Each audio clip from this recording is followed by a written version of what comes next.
nggak tahu apakah COVID atau tidak kemarin.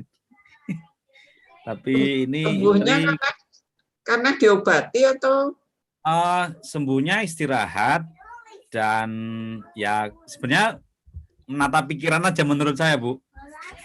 Kalau kasus saya, jadi harus tetap semangat ya, Bari, harus tetap gerak, harus olahraga di rumah, terus minum jamu seadanya. Saya bikin jamu sendiri, terus cari di toko itu apa namanya kayak kunil, terus kemudian jahe, terus saya tumbuk sendiri, biar semangat. oh. Terus jaga makan sebenarnya begitu. Ya mungkin di kasus setiap orang beda-beda, jadi kira-kira begitu. Beda-beda. Tapi menurut saya dengan melihat ini ya, tapi saya kira pikiran sangat penting agar tidak stres begitu, terus kemudian tidak semakin takut karena banyak orang yang takut, terus kemudian baca banyak media berita yang mengerikan. Jadi saya selama 2 minggu kemarin nutup semua akun media sosial saya fokus ke kesehatan dan keluarga dan begitu, Bu. Jadi saya mengurangi informasi kemarin. Jadi sempat nggak kontak sama Pak Adit, mohon maaf karena saya kurangi semua, saya stop semua, mohon maaf. Iya, setelah tahun baru memang baru nyambung lagi. Setelah tahun baru saya nyambung lagi. Ya, yang penting semua sehat kembali. Terima kasih. Tak pikir kemarin memang saya kena COVID karena tubuhnya berat sekali, beda dengan kayak masuk angin. Yang biasa kalau masuk angin di Inggris kena angin winter kan, ya saya kira Mas Dwi sudah pernah mengalami kalau di Inggris seperti begitu kalau winter. Kemarin bedanya tubuh saya berat sekali, buat jalan itu susah, berat. Itu saya kira itu mungkin gejala COVID juga. Tapi alhamdulillah sudah selesai, sudah lewat masa-masa itu. Jadi ya oke sekarang.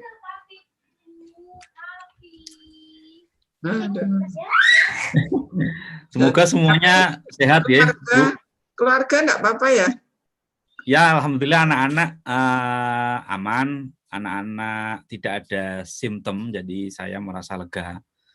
Kebetulan juga saya baru punya bayi berusia 6 minggu, jadi itu memang yang jadi concern kami. Ya. Kalau melahirkan di sana konon katanya itu ya segera diminta keluar dari rumah sakit ya, Mas Munawir? Kasusnya beda ya. Untuk yang kemarin agak lama, Mas, karena nunggu, karena saya kan istri saya melahirkan 2 kali di sini. Oh iya. Jadi yang 2 tahun yang lalu anak saya yang nomor 2 itu cuma 2,5 hari sudah langsung balik ke rumah. Cuma kalau kemarin agak lama karena kayaknya yang slotnya banyak. Jadi mereka bisa nahan begitu. Jadi sampai seminggu kemarin untuk perawatan. Gitu ya.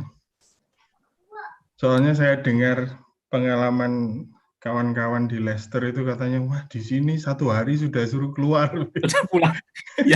Ya memang rata-rata begitu. Sudah jam 7. Mulai dulu ya, Master ya. Mungkin bisa dimulai, Pak Budi.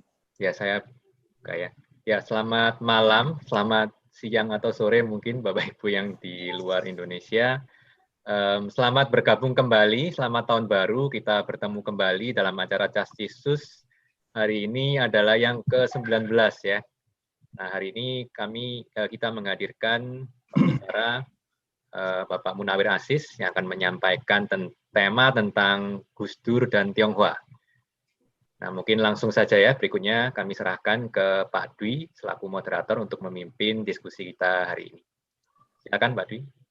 Baik, terima kasih Pak Budi. Selamat petang Bapak Ibu sekalian dan selamat siang untuk kawan-kawan di UK yang mungkin mengikuti. Hari ini saya diminta oleh CCIS untuk memandu diskusinya yang pertama ya, kalau saya tidak salah, di tahun 2021. Pembicara kita hari ini adalah Bapak atau Mas atau mungkin Gus, ya, Munawir Aziz. Beliau lahir di Pati, Jawa Tengah. Saya sempat baca, sempat mondok di beberapa pesantren, dan sekarang rupanya sedang nyantri di Southampton, ya, di United Kingdom.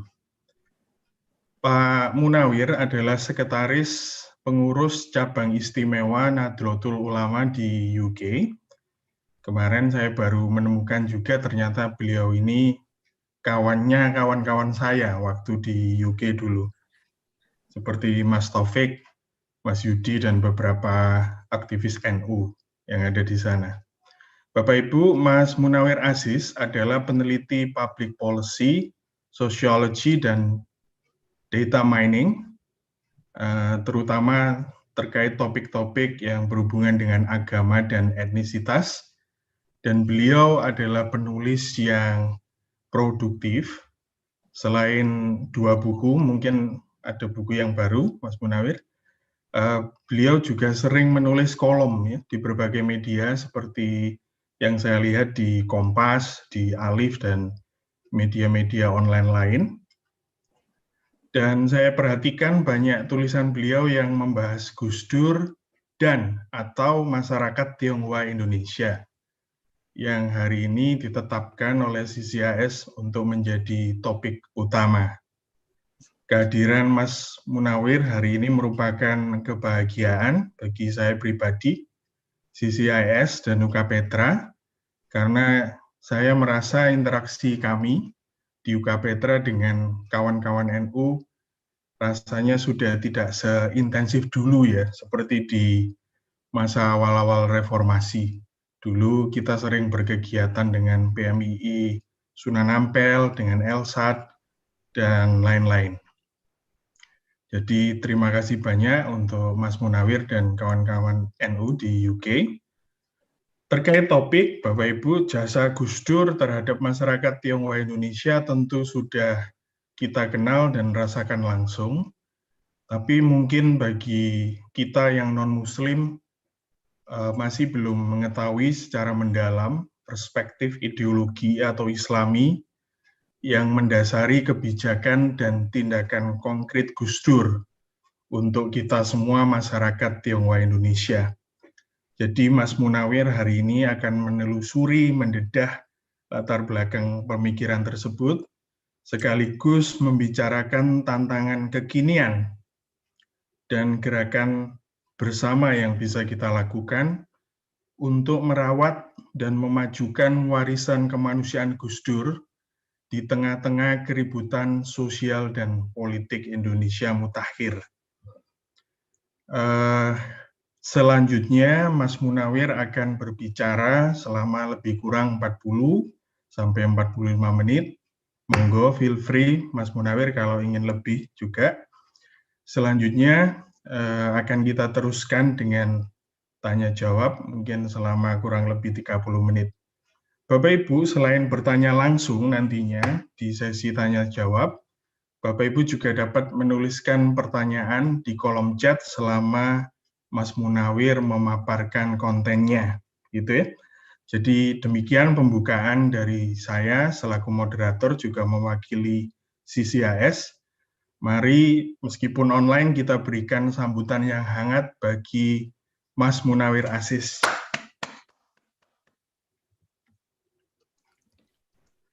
Baik, silakan Mas Munawir Aziz, waktu dan tempat dipersilakan. Oke, terima kasih. Assalamualaikum warahmatullahi wabarakatuh. Waalaikumsalam warahmatullahi wabarakatuh. Salam Namo Buddhaya, Om Swastiastu. Terus saya sampaikan selamat sore kepada teman, selamat malam ya ini untuk Indonesia, teman-teman di Indonesia, dan selamat siang untuk teman-teman di Eropa dan juga untuk teman-teman di zona waktu yang lain. Saya ucapkan selamat berakhir pekan sekaligus sambil ngopi, sambil nyimak ngobrol pada hari ini. Terima kasih atas kesempatannya. dari Universitas Petra, terutama dari Pak Adit dan juga Mas Dwi dan juga kawan-kawan yang lain. Salam hormat, salam takdim dari saya kepada teman-teman di keluarga besar Universitas Petra, terutama dan juga komunitas-komunitas yang lain yang gabung pada forum hari ini. Bapak dan Ibu, sebenarnya saya tidak tidak akan ngomong panjang terkait dengan ini ya, tema Gus Dur dan Tionghoa, karena dalam konteks sejarah saya bukan pelaku sejarah dalam hal itu. Yang sebenarnya lebih paham itu ya teman-teman Tionghoa sendiri yang yang mengalami langsung, yang merasakan terutama pada tahun 98 episode sejarah itu, mengalami, berinteraksi, menjadi saksi sejarah, dan kemudian juga punya perspektif yang saya kira lebih tajam. Tapi izinkan saya melihat dari konteks saya sebagai santri dan berusaha memahami cara berpikir Gus Dur, alur berpikir beliau, perspektif beliau, kenapa dalam konteks hubungan dengan minoritas, terutama teman-teman Tionghoa di Indonesia ya. Jadi posisi saya dalam hal ini begitu. Saya berusaha melacak labirin pemikiran Gus Dur dari apa yang saya punyai, ini khazanah santri, dan itu saya kira menjadi perspektif Gus Dur untuk melangkah dan sekaligus berdampak pada kebijakan-kebijakan yang beliau dorong pada waktu beliau menjadi presiden terutama. Nah, Bapak dan Ibu yang saya hormati, saya ingin bercerita sedikit. Akhir Desember kemarin, 24 Desember, kami bersama KBRI London dan PCI NU UK serta Gus Durian UK itu menyelenggarakan satu tema agenda untuk mengenang Gus Dur, terutama dalam sisi yang tidak banyak dibahas, yakni sisi diplomasi kemanusiaan. Saya kontak Gus Yahya Khalil Stakuf yang merupakan orang dekat beliau, jubir ketika beliau menjadi presiden dan dibawa kemana-mana. Dan saya tahu sendiri ketika itu, ya saya masih kecil ketika itu, masih usia ini ya, mungkin SD ya, tahun 98 ya. Saya masih SD ketika itu, tapi saya tahu Gus Yahya dan belakangan saya sangat intens dengan beliau, dan beliau cerita banyak bagaimana Gus Dur, bagaimana pikiran Gus Dur, cara pandang beliau, dan dampaknya dalam kebijakan-kebijakan yang diambil. Nah, dalam konteks diplomasi, kemarin Gus saya cerita, Gus Dur melihat apa yang dilakukan beliau dalam hal diplomasi Indonesia, kunjungan ke hampir ke lebih dari 50 negara, mungkin 90 berapa gitu, hampir 100 negara dalam waktu yang singkat, dalam waktu ketika beliau menjadi presiden, masa yang sangat singkat, cuma 20 berapa bulan ya, 21 bulan kalau nggak salah, tapi sudah menjelajahi banyak negara, memetakan banyak hal, dan juga punya pengaruh dalam konteks diplomasi kebangsaan. Nah, Gus saya cerita ketika ngobrol dengan Gus Dur, ngobrol santai begitu berdua di Istana Negara, kemudian Gus Dur menyampaikan, saya ini sudah mendalami banyak cara pandang dunia, banyak ilmu pengetahuan dunia, banyak perspektif dari liberalisme. Ini omongannya Gus Dur ya, yang saya dapatkan dari Gus Yahya. Dari liberalisme, sosialisme, bahkan komunisme, bersama dengan anak cucu pengetahuannya.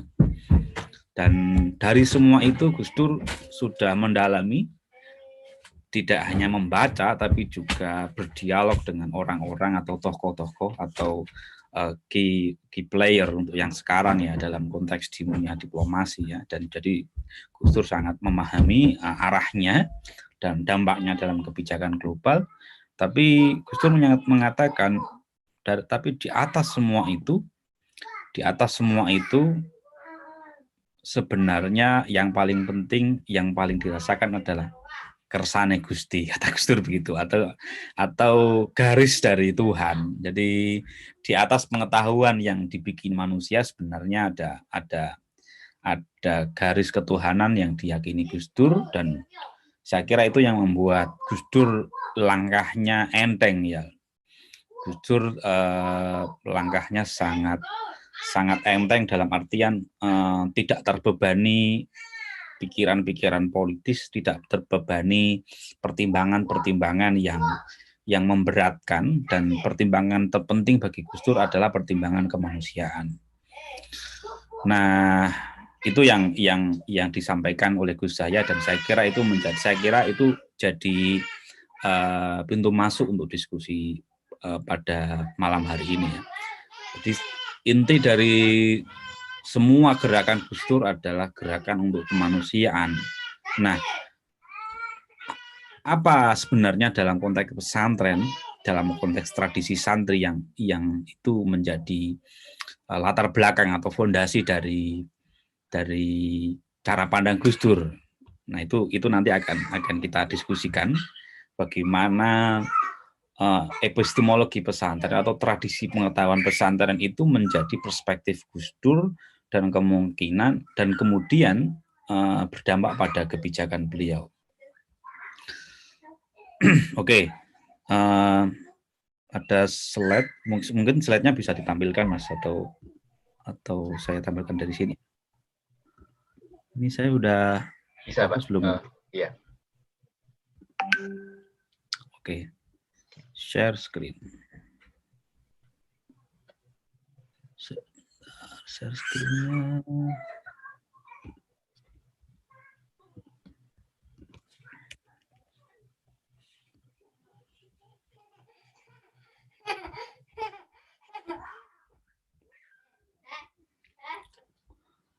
Saya kok agak kesulitan share screen ini. Apakah mau saya bantu, Pak? Oh, oke, kayaknya udah ini Mas. Sudah ya. Nah, ini. Oke, saya bikin slide ringkas untuk biar lebih rapi alurnya. Jadi background-nya mungkin jadi begini. Gus Dur itu sepanjang yang saya ketahui dan saya baca, saya ajak diskusi orang-orang terdekat beliau, Gus Dur sangat memahami latar belakang sejarah. Karena ini menjadi fondasi Gus Dur untuk melihat masa depan dan masa ketika beliau menjadi presiden. Jadi fondasi sejarah itu yang dikuasai Gus Dur dengan sangat bagus, itu menentukan bagaimana Gus Dur memetakan langkah-langkah beliau, dan kemudian bagaimana Gus Dur juga berpihak pada terutama komunitas-komunitas minoritas, dan dalam hal ini adalah komunitas Tionghoa.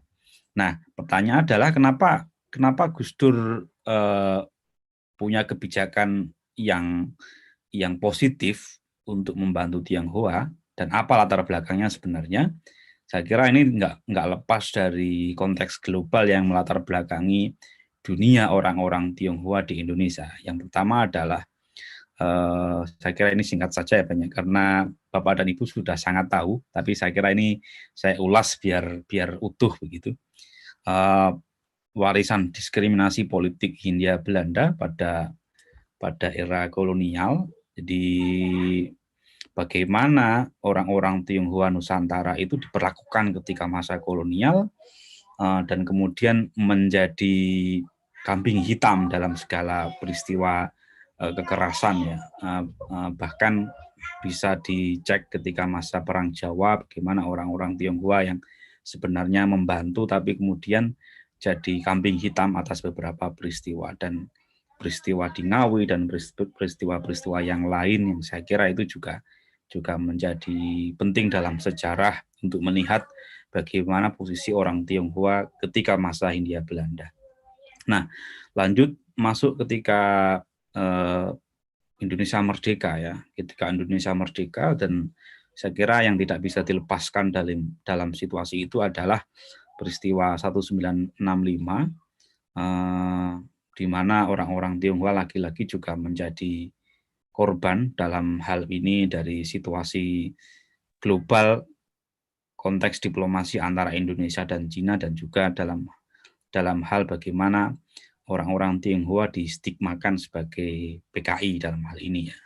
Tentu ini menjadi bahasan tersendiri, jadi tema yang bisa diangkat tersendiri. Jadi saya kira saya ringkas saja untuk melihat hal itu. Nah, pasca hal itu, pasca peristiwa 1965, diskriminasi rasial muncul dan ada beberapa catatan, bahkan ada lebih dari 10 ini ya, aturan-aturan untuk ini ya, untuk mengekang orang-orang Tionghoa ya.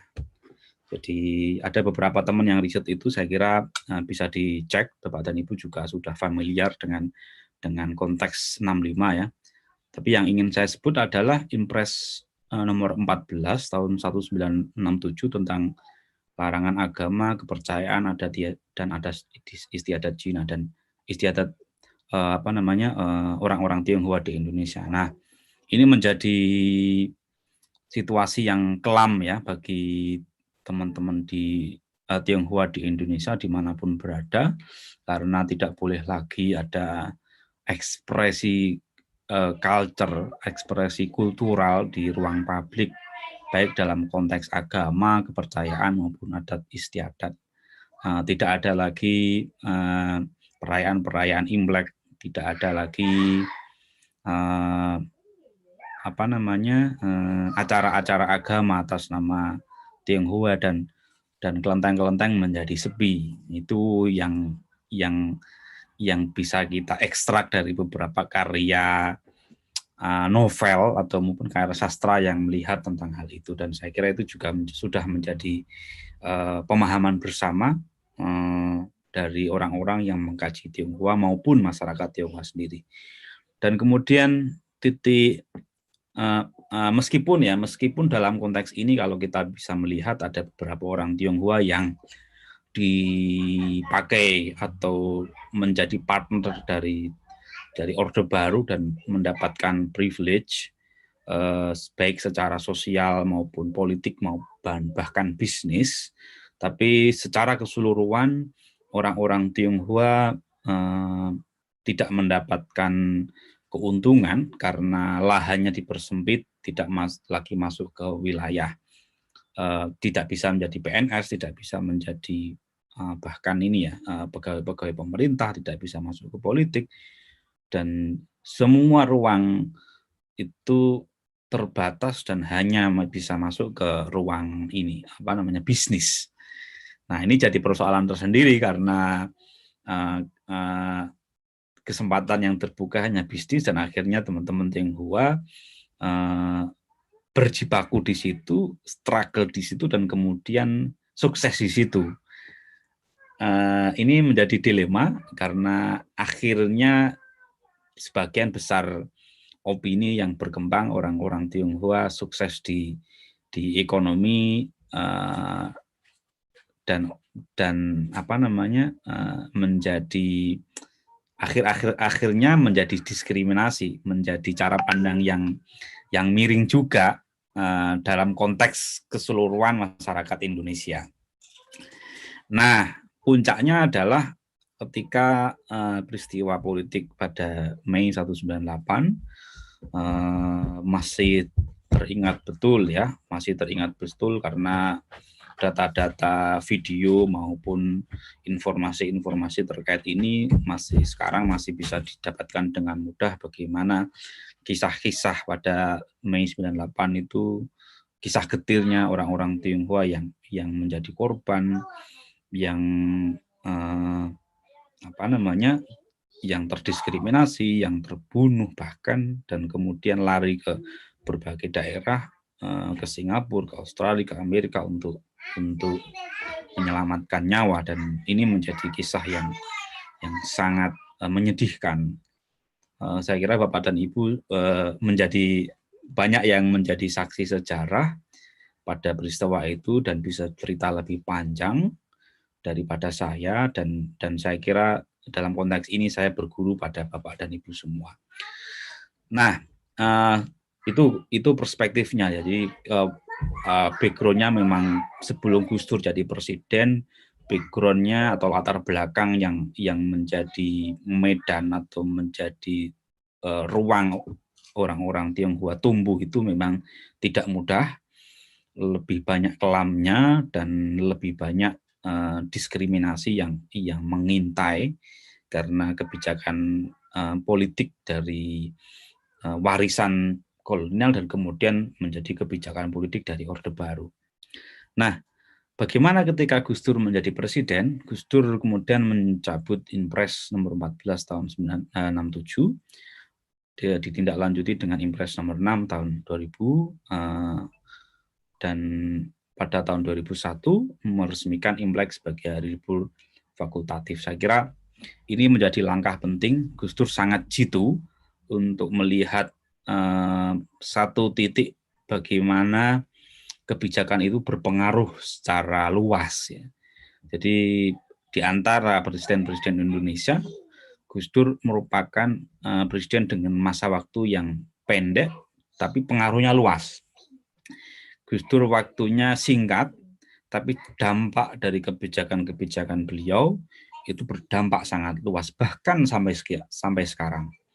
Baik hal-hal yang sudah terjadi maupun ide-ide beliau yang belum selesai.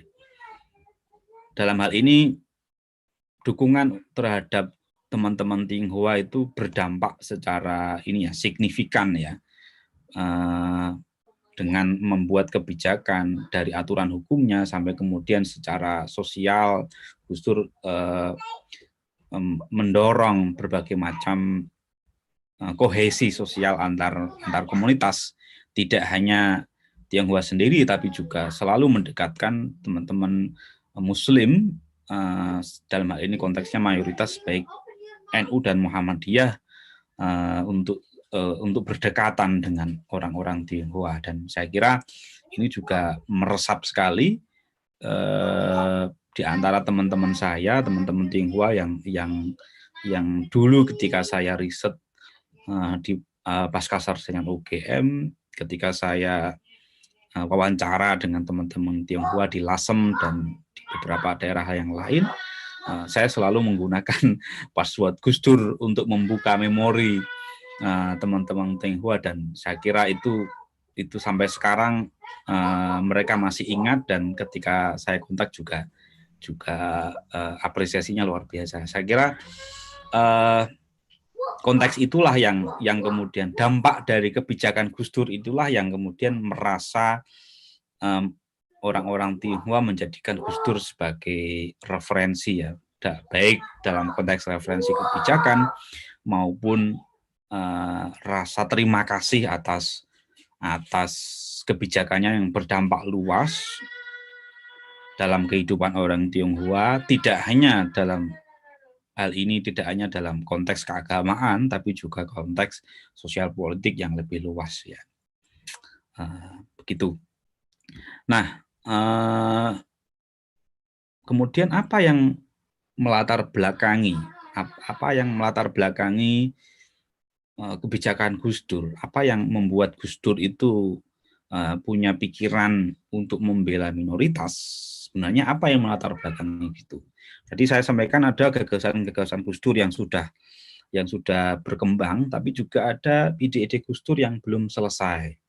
Saya menyebutkan kenapa ide-ide Gus Dur yang belum selesai, karena sampai sekarang masih perlu usaha untuk mengaktualisasikan gagasan Gus Dur, kayak terutama misalkan ide besar Gus Dur terkait dengan diplomasi dan perdamaian global, diantaranya dengan kata kuncinya adalah konflik di Israel dan Palestina. Ketika kita baca ratusan artikel Gus Dur yang tersebar, terutama di beberapa buku beliau, saya menemukan bahwa di antara inti dari perdamaian dunia, kalau kita bisa, Gus Dur menyampaikan, usahanya adalah dengan melihat konteks Timur Tengah, karena Timur Tengah itu pertarungan antar ideologi, antar kekuatan ekonomi, kekuatan politik, dan pertemuan dari kepentingan antar agama dunia. Nah, dalam konteks Timur Tengah itu ada satu hal yang perlu selesai, yakni perdamaian Israel dan Palestina. Itu yang menjadi gagasan Gus Dur yang belum terwujud hingga sekarang, dan alhamdulillah banyak dari murid-murid Gus Dur yang konsisten untuk meneruskan gagasan itu, terutama dari Gus Yahya Stakuf dengan berbagai macam jaringan beliau, baik yang di Eropa, Timur Tengah sendiri, maupun gerakan-gerakan beliau lewat tokoh-tokoh politik di Amerika dan negara-negara yang lain. Nah, bagaimana perspektif Gus Dur itu? Satu hal yang menjadi penting adalah Gus Dur itu pikirannya adalah pikiran fikih sebenarnya. Pikiran fikih itu kenapa? Gus Dur sangat kagum dengan ulama-ulama fikih, terutama kakek beliau yang bernama Kiai Bisri Syansuri dari yang pengasuh pesantren di Jombang. Kiai Bisri Syansuri adalah kakek Gus Dur dari jalur ibu ya. Dan Kiai Bisri merupakan seorang prototipe ulama fikih yang paripurna. Dalam hal ini ulama fikih yang sangat mendalam keilmuannya. Dan Gus Dur sangat kagum dengan Kiai Bisri, dan itu terbukti dari beberapa catatan Gus Dur ketika menulis Kiai Bisri dan juga kiai-kiai yang lain. Dan saya bisa menyimpulkan memang Gus Dur ini tindakan dan pikirannya itu sangat fikih sekali. Fikih dalam artian Gus Dur punya dasar ya, dasarnya apa? Kalau dasar fikih itu adalah Al-Qur'an, hadis, kemudian pendapat ulama yang disarikan dari berbagai macam tradisi dan pikiran Islam yang beliau pelajari ketika di pondok maupun di Mesir dan di Baghdad, itu yang menjadi landasan epistemologis pikiran-pikiran Gus Dur, tidak hanya dalam konteks keagamaan tapi juga dalam konteks politik secara global. Jadi itu yang mendasari Gus Dur sangat punya dasar sebenarnya. Nah, orang mungkin melihat Gus Dur easy going ya, gampang gitu kan, gitu aja kok repot dan sebagainya, susah ditebak langkahnya. Tapi kalau orang memahami tradisi fikih, tradisi pesantren, pondasi yang membentuk Gus Dur, saya kira itu bisa lebih mudah kita petakan. Dalam semua gerakannya, Gus Dur itu selalu berpegang dalam artian cara pandang fikih, apakah ini diperbolehkan atau tidak, apakah ini berdampak pada maslahah ammah, kemaslahatan publik atau tidak, apakah ini bertentangan dengan agama, apakah ini punya dasar kaidah, apakah ini bertentangan dengan Al-Qur'an atau hadis atau warisan dari Nabi Muhammad dan sebagainya. Yang seluruhnya itu dibungkus dengan bahwa Islam itu adalah as-silmi kafah, atau Islam merupakan agama perdamaian, agama kemanusiaan, dan kedamaian merupakan landasan dari kemanusiaan. Yang sering disebut Gus Dur dalam berbagai ceramahnya adalah ayat udkhuluha fis-silmi kafah, masuklah kamu semuanya dalam Islam, dalam agama yang kafah dalam hal ini adalah secara penuh, masuk dalam kedamaian secara penuh. Ini yang menjadi dasar cara pandang Gus Dur untuk melihat Islam bukan sebagai agama yang marah ya, tapi Islam sebagai agama yang ramah. Dalam hal ini agama sebagai inspirasi, bukan agama sebagai aspirasi. Senada dengan apa yang kemarin disampaikan oleh Gus Menak, Gus Yakut, yang mengatakan bahwa agama sebagai ini inspirasi. Ini sebenarnya juga cara pandangnya sama, karena Gus Yakut merupakan cucu dari Kiai Kiai Fikih dan Kiai Rembang, ponakannya Gus Dur. Saya kira dasar fikihnya juga kuat. Dan memang kalau orang beragama memahami dasar, memahami prinsip, itu menjadikan agamanya itu sebagai agama yang bermanfaat untuk semuanya, agama yang menginspirasi, bukan agama yang hanya sebagai aspirasi.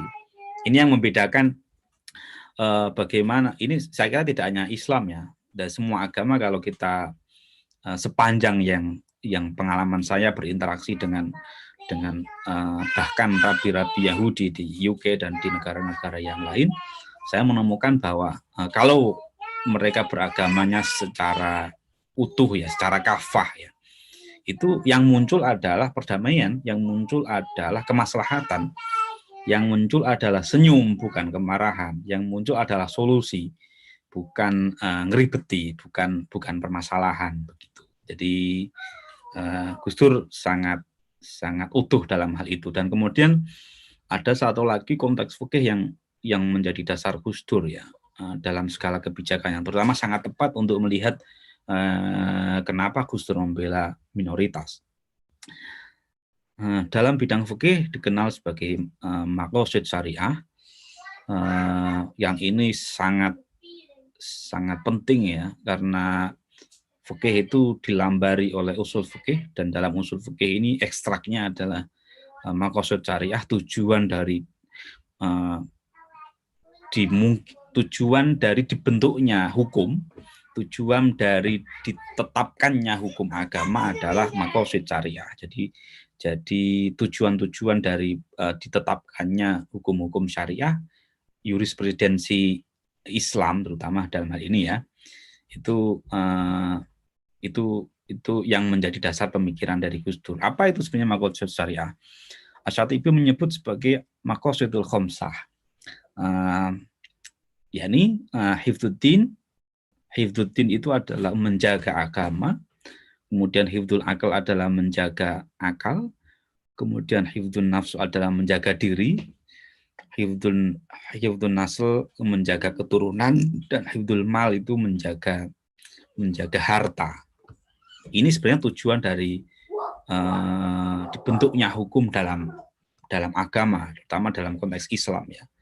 Nah, Gus Dur melihat ini sebagai perspektif, sebagai hal yang fundamental, dan ketika Gus Dur menjadi presiden, ini diterapkan betul dalam hampir semua kebijakan-kebijakan beliau. Terutama Gus Dur memberi ruang bagi orang-orang yang sebelumnya dicap sebagai PKI, tapi kemudian beliau secara pribadi meminta maaf dan mendorong rekonsiliasi publik secara luas, bahwa orang-orang yang dicap sebagai PKI, apakah dia memang PKI betulan atau tidak, tapi cenderung dicap sebagai PKI dalam konteks sosial yang sebelumnya dikucilkan, itu Gus Dur mendorong untuk dibuka ruang ini, interaksi sosialnya.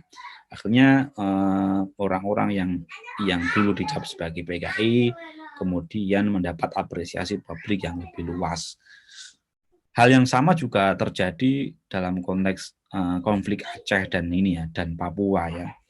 Bahkan di Papua ketika ini cerita yang masyhur, memang ketika Gus Dur datang ke Papua, ada banyak umbul-umbul, ada banyak bendera. Gus Dur tenang-tenang saja, karena itu hakikatnya adalah Gus Dur tidak melihat itu sebagai pesan politik, tapi anggap saja itu bendera, anggap saja itu kain dan sebagainya. Jadi ini yang menjadikan Gus Dur sangat enteng, karena Gus Dur melihat ada hal-hal mendasar. Hal-hal mendasarnya adalah ya ini, bagaimana pemerintah, dalam ini negara, bertanggung jawab untuk menjaga warganya. Menjaga dalam konteks apa? Dalam konteks agar orang itu bisa beribadah. Hifdzuddin, orang itu bisa punya kebebasan untuk memeluk agama sekaligus mengekspresikan agamanya. Ya, ini kemudian hifdzul akal, orang itu negara punya kewajiban untuk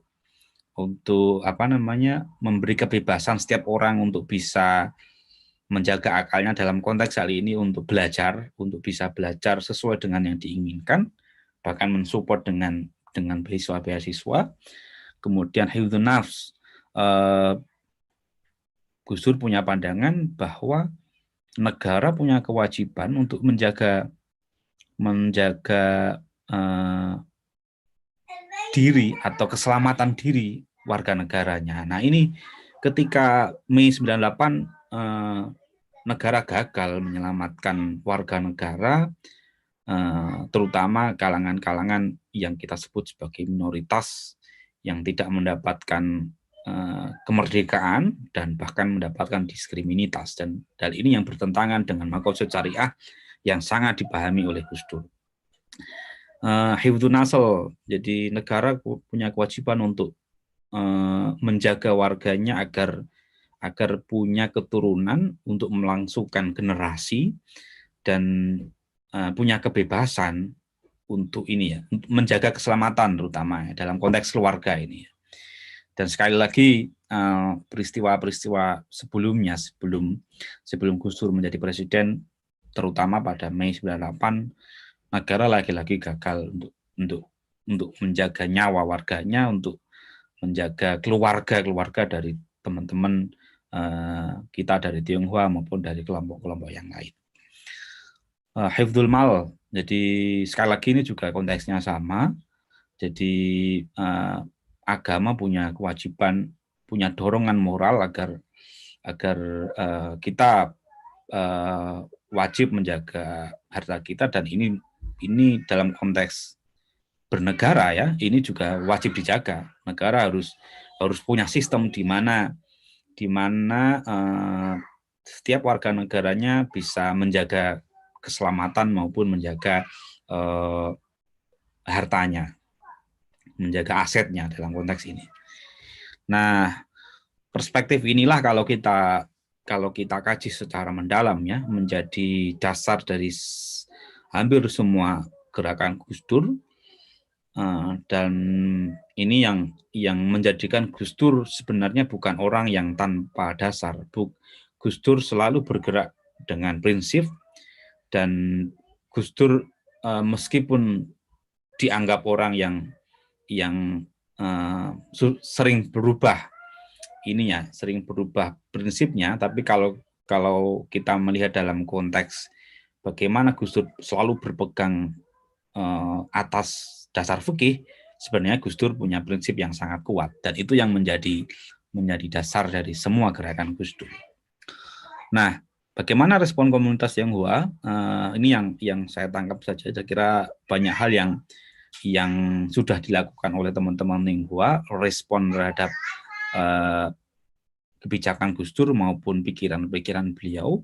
Dan pada tahun 2004 beliau dianugerahi sebagai Bapak Tionghoa Indonesia oleh komunitas Tionghoa di Semarang, dan pada waktu yang bersamaan banyak hal yang sudah terjadi pada teman-teman yang Tionghoa, terutama bagaimana interaksi dengan komunitas-komunitas yang lain, dan bermunculan kampus atau lembaga riset terkait dengan kajian-kajian Tionghoa, dan bahkan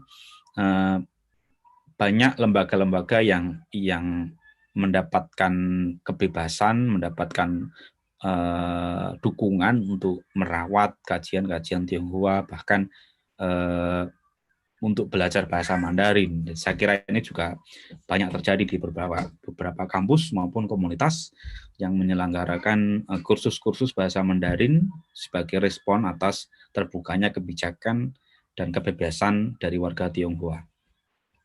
Nah, tapi selang berapa waktu kemudian sebenarnya tantangan itu masih tetap ada. Tantangan mendasar adalah sentimen sentimen politik terhadap, dalam konteks ini anti Tionghoa ini sebenarnya masih menjadi menjadi memori gelap ya. Masih banyak kita bisa melihat di media sosial maupun dalam konteks pemberitaan di publik ya. Bahkan survei beberapa tahun yang lalu dari White Institute, Tionghoa masih jadi orang yang dianggap asing dalam konteks ini, bahkan hampir sama dengan kelompok Yahudi. Di survei itu asing dalam hal ini menjadi kemungkinan dibenci. Kemungkinan dibenci itu dasarnya ada banyak, karena tidak diketahui atau tidak dikenali atau kurang interaksinya yang berkurang dan sebagainya. Tapi survei itu menggambarkan bahwa sentimen politik anti Tionghoa masih menjadi ancaman untuk masa sekarang dan mendatang, meskipun usaha untuk menjembatani segregasi sosial dengan interaksi, dengan silaturahmi, dengan usaha-usaha untuk menjelaskan bagaimana apa itu Tionghoa, bagaimana itu Tionghoa, itu sudah banyak dilakukan. Tapi kita bisa melihat pada tahun 2017 ketika Ahok di Pilgub DKI ya, bagaimana isu pribumi dan non pribumi itu muncul lagi dan membelah masyarakat kita, dan itu bisa menjadi cermin bersama bahwa memang sentimen politik anti Tionghoa itu masih menjadi tantangan kita bersama, dan ini menjadi problem yang harus kita selesaikan secara bersama-sama. Itu kenyataan dari masyarakat kita, karena memang lapisan memori yang sangat panjang ya, memori atas diskriminasi, memori atas pengasingan orang-orang Tionghoa, dan kemudian banyak peristiwa-peristiwa yang itu menjadi melekat pada memori banyak orang, bahwa orang-orang Tionghoa itu dianggap sebagai orang yang asing, yang terpisah dari warga kita dan sebagainya. Ini kenyataan. Saya kira memang perlu ada survei lanjutan ya pasca untuk tahun-tahun sekarang ya, bagaimana cara pandang warga atau orang itu terhadap komunitas Tionghoa seperti apa. Tapi meskipun demikian, saya kira ada iklan sebentar. Mas. Jadi kira-kira begitu. Tantangannya adalah sentimen politik anti Tionghoa masih terjadi dalam konteks politik maupun dalam konteks interaksi sosial kita. Tapi di tingkat global, populisme politik itu mendorong atau bahkan memperburuk situasi dalam interaksi antar komunitas ya. Terutama bagaimana isu-isu yang dulunya itu membelah warga itu kemudian dibangkitkan kembali. Hal yang sama juga terjadi di UK sebenarnya dan Eropa. Bagaimana pembelahan antara politik Labour Party di sini ya, di internal Partai Buruh juga terbelah karena tantangan populisme politik di antara kubu yang orang-orang Yahudi di sini maupun yang membela Yahudi maupun yang melawan antisemit ya di internal Partai Buruh ya. Sementara di partai Tory, di partai konservatif juga terbelah bagaimana melihat Islamisme, bagaimana melihat Islamofobia dan sebagainya. Jadi semuanya terbelah sebenarnya, dan ini menjadi tantangan bersama. Nah, konteksnya adalah bagaimana masa depan populisme politik ketika Trump ini kalah, misalkan. Ini juga jadi bacaan para scholar di berbagai kampus dunia ya. Forecasting politik menunjukkan bahwa memang populisme akan turun dalam konteks global. Tapi di sisi yang lain, ternyata di Eropa tokoh-tokoh populis tidak kalah. Yang kalah cuma Trump.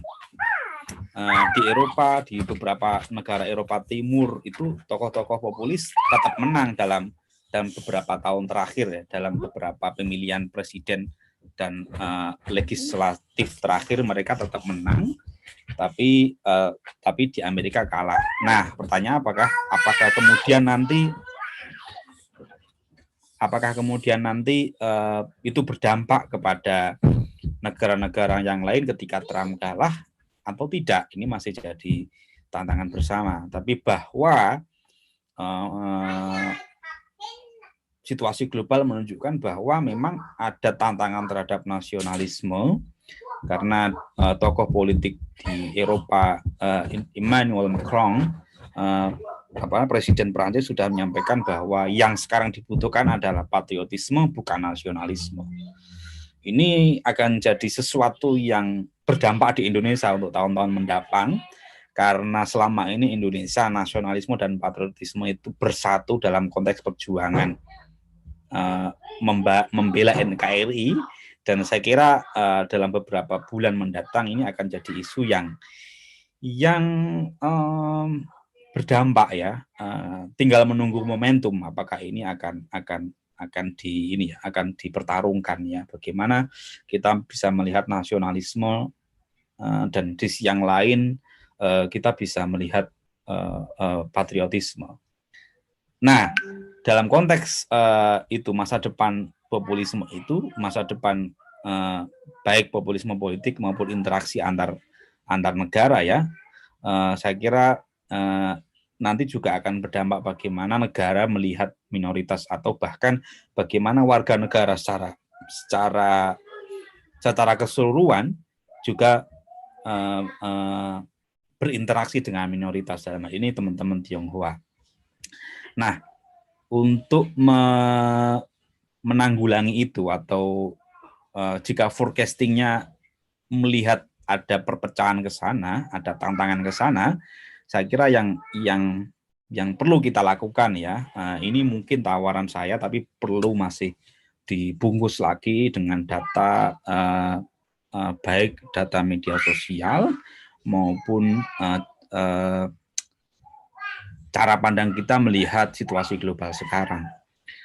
Jadi diseminasi Tionghoa di media digital terus-menerus, saya kira ini masih penting ya. Tidak hanya bagi generasi yang generasi sebelum milenial, tapi generasi orang anak-anak Tionghoa yang baru.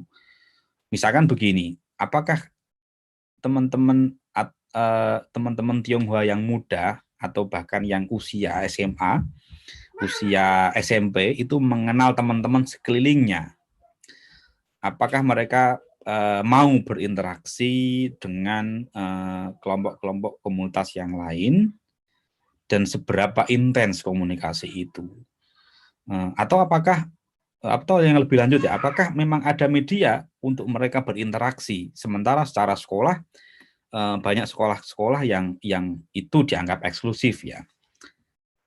Pertanyaan ini masih bisa diperdebatkan, masih bisa didiskusikan lebih mendalam ya, karena mungkin dalam konteks tiap-tiap kota berbeda. Cuman memang ada kecenderungan interaksi antar komunitas dalam hal ini ya, Tionghoa dengan komunitas yang lain di era orang-orang tua mereka itu sangat bagus ya, terutama di usia 30 ke atas ya mungkin ya. Saya masih punya banyak teman aktivis muda Tionghoa yang sangat menjanjikan, yang kiprahnya luar biasa dan mereka sangat aktif di usia 30, 40 dan lebih atas. Tapi saya belum tahu skema bagaimana anak-anak sekolah Tionghoa dari keluarga Tionghoa itu berinteraksi dengan teman-temannya yang lain di luar komunitas mereka. Saya kira ini jadi pertanyaan besar karena mereka mengakses informasi dari media digital, dan bagaimana kita menyiapkan informasi itu di media digital juga jadi pertanyaan bersama. Intinya bagaimana kohesi sosial itu bisa kita siapkan mekanismenya di media digital yang menjadi ruang publik bagi anak-anak kita atau generasi-generasi kita setelah ini, terutama itu yang tadi saya sampaikan, menjembatani generasi muda Tionghoa dengan kelompok yang lain. Selanjutnya adalah silaturahim lintas komunitas, lintas agama, lintas etnis di tingkat ini ya, di tingkat gerakan ini saya kira teman-teman dari Gus Durian dan teman-teman dari komunitas yang lain sudah sering menjalin kerjasama ya. Saya juga lihat ada beberapa agenda dari Gus Durian dan teman-teman di Surabaya lewat forum-forum diskusi itu sudah sangat bagus dan saya kira itu terus-menerus bisa kita teruskan. Kira-kira itu yang ingin saya sampaikan. Terima kasih atas waktunya. Dan mungkin ada banyak hal yang masih bolong dari pemaparan saya. Mohon Bapak dan Ibu bisa melengkapi dengan cerita-cerita, dengan pengalaman Bapak dan Ibu, dan juga saya kira yang penting adalah bagaimana kita bisa menanggapi dari apa tantangan yang tadi saya sampaikan, tantangan untuk sekarang dan mendatang, baik situasi di Indonesia maupun dalam konteks perkembangan global ya. Dan ini saya kira jadi tantangan bersama, tidak hanya bagi teman-teman Tionghoa, tapi juga kami dan komunitas-komunitas yang lain untuk bagaimana bisa memitigasi risiko atas apa yang mungkin terjadi di masa mendatang, agar situasi yang kelam, agar diskriminasi dan kesedihan-kesedihan yang terjadi pada 98 itu enggak terjadi lagi. Terima kasih dari saya, mohon maaf, saya minta izin untuk mendengarkan kalau ada yang jadi saksi sejarah atau yang lebih mendetail, saya sangat berterima kasih dan saya dalam ini tidak ingin menggurui, tapi saya tadi share perspektif, sekaligus juga saya ingin belajar dari Bapak dan Ibu semua yang saya kira lebih mendalam pengetahuannya daripada saya. Terima kasih. Monggo, Mas Dwi. Matur nuwun, Mas Munawir, untuk paparannya yang sangat mendalam dan menarik. Bapak Ibu, saya sempat mencatat beberapa poin penting yang sudah disampaikan. Ini konsolidasi saja. Jadi tadi sudah disampaikan bahwa Gus Dur sejak kecil memang sudah akrab dengan berbagai pemikiran besar dunia, seperti liberalisme, bahkan juga sosialisme, dan lain-lain. Latar belakang ini mungkin membuat beliau nyaman dengan perbedaan.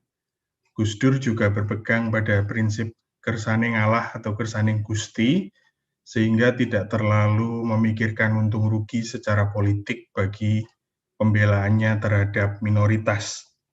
Lalu disampaikan juga bahwa Gus Dur sangat memahami fondasi sejarah, termasuk sejarah diskriminasi kepada komunitas Tionghoa Indonesia ya, yang sejak masa kolonial bahkan sebelumnya. Dan Gus Dur memang menjabat dalam waktu singkat, namun dampaknya sangat luas dan everlasting, seperti kebijakannya terkait Tionghoa Indonesia. Mas Munawir juga menyampaikan ada beberapa atau bahkan banyak ide-ide Gus Dur yang masih belum selesai, belum terrealisasi secara paripurna. Salah satunya adalah soal konflik Arab-Israel.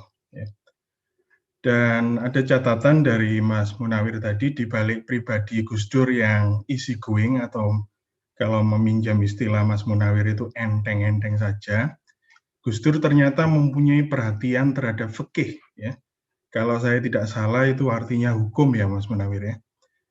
Dan pemahaman fikih yang utuh itu justru akan berujung pada perdamaian, kemaslahatan, dan perlindungan terhadap warga negara.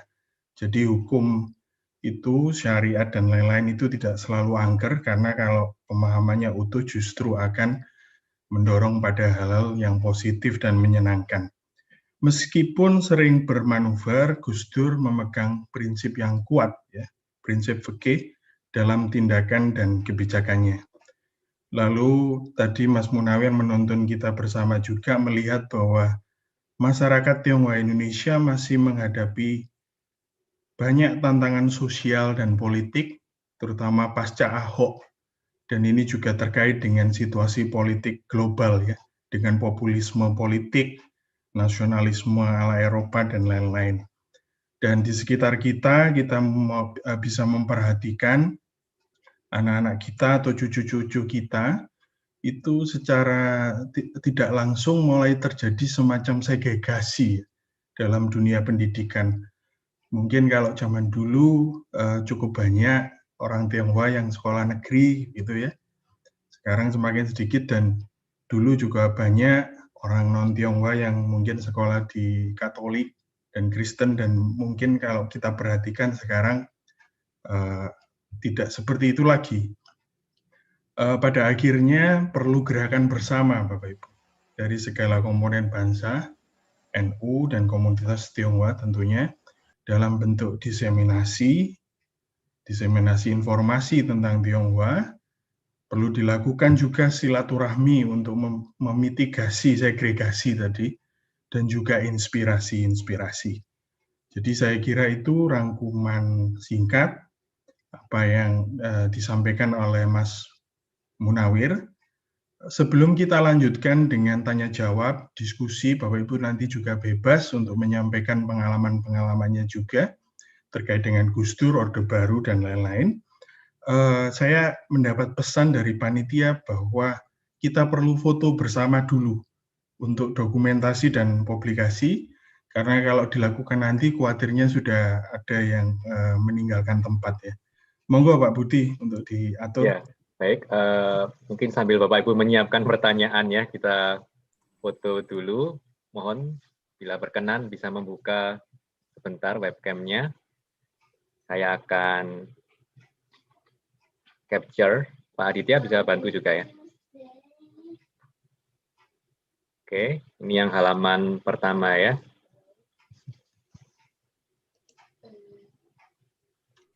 Sebentar, saya akan simpan dulu.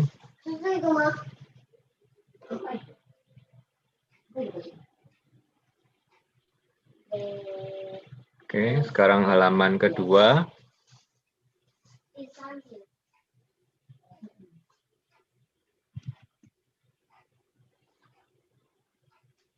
Saya akan simpan dulu.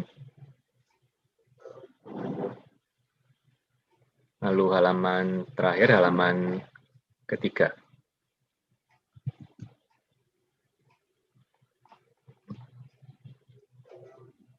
Baik, terima kasih. Silakan dilanjutkan dengan sesi tanya jawab. Oh ya, satu hal lagi saya perlu menekankan, mulai episode hari ini, biasanya kita setelah pemaparan ada kuis dengan sedikit souvenir. Nah, mulai episode hari ini kuis tidak ada lagi, tetapi nanti akan tetap ada pemaparan dari Pak Aditya mengenai koleksi tentang Indonesia Tionghoa ya. Ya, jadi Bapak Ibu setelah tanya jawab boleh tetap tinggal untuk mendengarkan presentasi dari Pak Aditya. Silakan Pak Dwi dilanjutkan dengan tanya jawab. Terima kasih Pak Budi. Baik Bapak Ibu, langsung saja saya undang 3 penanya awal. Saya lihat di chat belum ada. Jika Bapak Ibu ada pertanyaan atau ingin berbagi pengalaman soal Tionghoa Indonesia, diskriminasi, Gus Dur dan lain-lain, saya persilakan. Silakan menyebutkan nama dan asal, bisa asal daerah atau asal institusi. Silakan. Ya, kalau saya Sidunata, kalau diizinkan saya ingin menanggapi. Silakan Pak Sindunata. Ya, langsung saja. Ya, terima kasih Mas Dwi. Selamat malam untuk seluruh para peserta webinar, dan terima kasih juga untuk presentasi baik dari Mas Munawir. Ya, saya Sidunata Kurniawan, saat ini tinggal di Malang, dan saya sedang studi S3 bidang konseling pastoral di Manila, Filipina, di De La Salle University. Kebetulan saat ini saya sedang menyiapkan proposal disertasi yang berkaitan dengan orang Indonesia Tionghoa muda yang lahir tahun 98 sampai 2003. Saya mau mengkaitkan tentang spiritualitas berkaitan dengan nasionalisme, identitas sosial, serta partisipasi publik atau keterlibatan sosial. Saya ingin melihat apa yang terjadi. Ya, kebetulan mirip seperti yang disampaikan Mas Munawir. Saya melihat bagaimana adakah dampak di kelompok tertentu ini dalam skala yang mikro lewat studi kualitatif, dampak dari dihentikannya kebijakan asimilasi bagi orang Tionghoa, orang Indonesia Tionghoa muda berkenaan partisipasi publik dan nasionalisme dan identitas sosial mereka. Kebetulan gara-gara disertasi tersebut, saya akan membaca buku-buku atau tulisan jurnal dari Chang Yahun, kemudian ada tulisan Cina hibrid, dan tulisan-tulisan lainnya. Dari ini saya akhirnya menyimpulkan dari bacaan-bacaan tersebut, berbagai bacaan tersebut, saya sepakat dengan yang sampaikan Mas Munawir. Dan kalau boleh saya tambahkan, memang kita perlu pendekatan secara lapis atas maupun lapis bawah. Di lapis atas saya lihat, saya sependapat dengan yang saya baca di salah satu buku riset empiris tersebut, bahwa kita butuh pendekatan bahwa pemerintah mengakomodasi sejarah Tionghoa yang benar, Indonesia Tionghoa yang benar, masuk dalam sejarah nasional Indonesia. Karena memang bahwa orang Tionghoa sudah ada sebelum kolonialisme Belanda, dan mereka sudah berrelasi baik dengan komunitas berbagai suku di pulau-pulau itu, tidak terekspos dalam sejarah nasional Indonesia. Yang terekspos mereka tuh orang asing yang menjadi centengnya atau menjadi kroninya dari kolonial Belanda.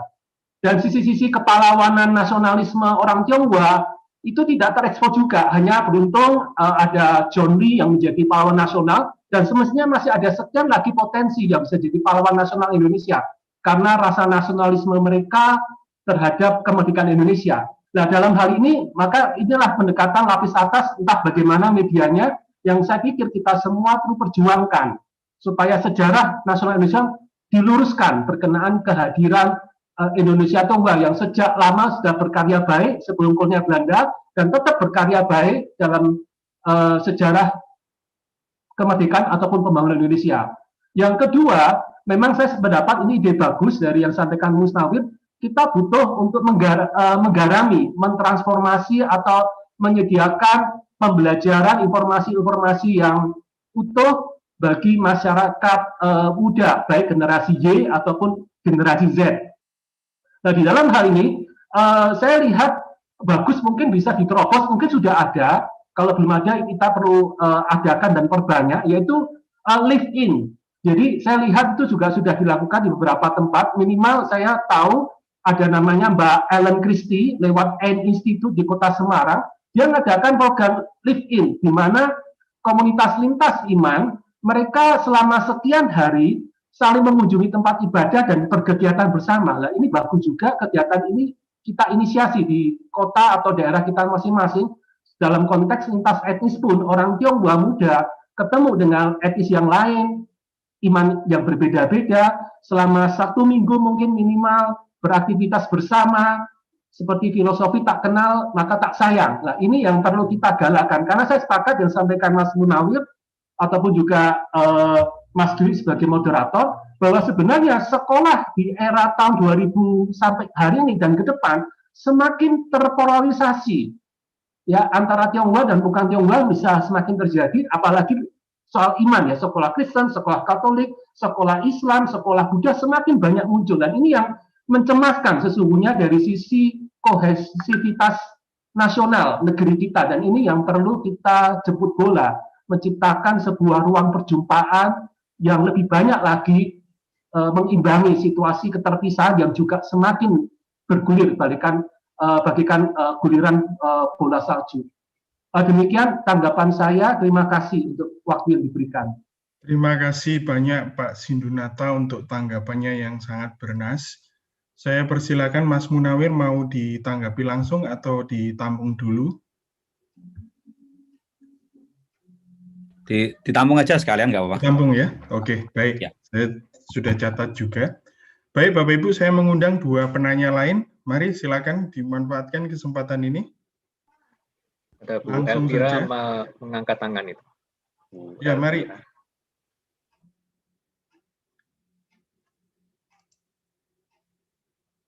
Dari siapa Pak Budi tadi?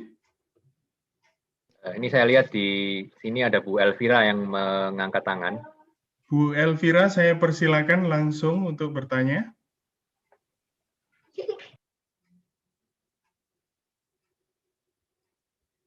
Atau sambil menunggu Bu Elvira, jika ada yang lain silakan.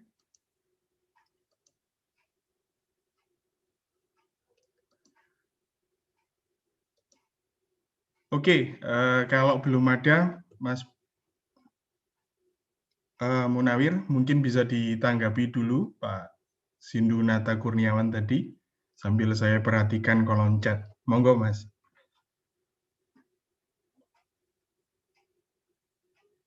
Masih mute kayaknya, Mas. Oke, siap. Terima kasih Mas Dwi dan Pak Sindu Nata. Pak Sindu Nata, terima kasih. Saya juga sebelum ke UK saya juga tinggal di Malang, jadi mungkin nanti bisa untuk waktu mendatang kapan-kapan bisa silaturahim juga. Saya juga lama mau silaturahim ke Petra tapi belum jadi, dan akhirnya ada beberapa agenda yang kemudian saya nggak jadi ke Petra.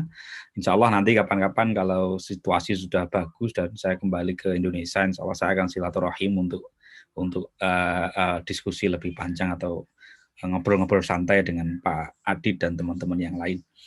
Nah, terkait ini ya, jadi sebenarnya saya kepengennya itu kenapa saya lontarkan gagasan tadi, forecasting risiko, agar kita bisa follow up diskusi-diskusi yang ada di media, diskusi yang ada di berbagai media kita ini, baik Zooming maupun di diskusi-diskusi online yang lain, itu bisa ada gerakan yang bisa kita follow up gitu. Nah, mungkin yang tadi sudah disampaikan ada live in ya, live in di beberapa komunitas, dan itu juga banyak komunitas juga yang melakukan itu. Dan tidak kalah penting saya kira bagaimana kita bisa menggarap teman-teman Tionghoa yang muda itu juga terkoneksi secara media digital ya dengan teman-teman yang lain ya. Artinya itu kan harus ada social engineering, harus ada skema yang disiapkan baik lewat kampus maupun lewat lembaga riset atau bahkan center atau lembaga studi yang lain ya. Jadi ada skema yang kita siapkan bersama-sama. Nanti mungkin saya bisa ngajak teman-teman NU di berbagai daerah maupun teman-teman Gus Durian untuk juga bisa terlibat. Tapi intinya adalah bagaimana ruang publik sekarang yang bergeser ke ruang virtual itu teman-teman juga bisa lebih aktif untuk saling menyapa. Nah, cara saling menyapa ini kan harus kita create kan, tidak bisa alami ini. Soalnya media sosial itu nggak meskipun kelihatannya alami, tapi nggak bisa alami juga. Harus ada yang jadi social engineering untuk ke sana. Caranya bagaimana kita bisa diskusi lebih lanjut untuk menyiapkan program-program. Sebenarnya nggak terlalu sulit, tapi butuh orang yang melakukan sebenarnya ya. Misalkan bikin pelatihan bagaimana bisa komunikasi dengan yang lain, terus kemudian menggunakan media sosialnya untuk membangun kohesi sosial, itu kan juga butuh skema. Nah, saya kira hal-hal begini kan bisa menjadi follow up dari kegiatan ini, bisa jadi tindak lanjut dari diskusi-diskusi kita sepanjang ini bisa dianggap penting dan menjadi kesepakatan bersama. Tapi